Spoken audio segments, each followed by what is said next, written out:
নমস্কার বন্ধুরা, কেমন আছো? আজকে আমি মাদার তোমাদের সঙ্গে মেখে দেখাবো। মাদারগুলো ধুয়ে নিলাম আমি, ফ্রিজে ছিল, একটু কেমন হয়ে গেছে। দেখো আজকে মাদার মাখানোটা দেখাবো কেমন লাগছে। আগে ধুয়ে নিয়েছি, এই দেখো বন্ধুরা আমি ছাড়িয়ে নিয়েছি। এরপর এর মধ্যে আগে তেল দেব, লবণ দেব,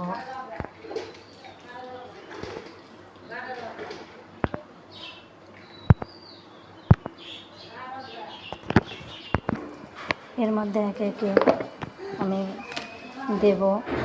এই যে লবণ দিচ্ছি, লবণ, এর মধ্যে শুকনো লঙ্কা ভেজে রেখেছি, আর তেল গরম বাটিটা এক্ষুনি করেছি, এই যে এর মধ্যে ঢেলে দেবো।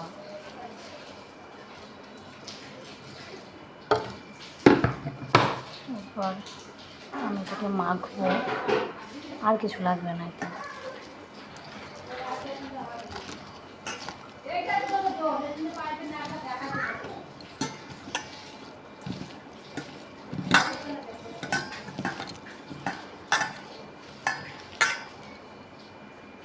এরপর আমি তোমাদের মেখে দেখাচ্ছি রেডি করে। দেখো বন্ধুরা আমার রেডি হয়ে গেছে। ভালো লাগলে লাইক কমেন্ট শেয়ার করবে।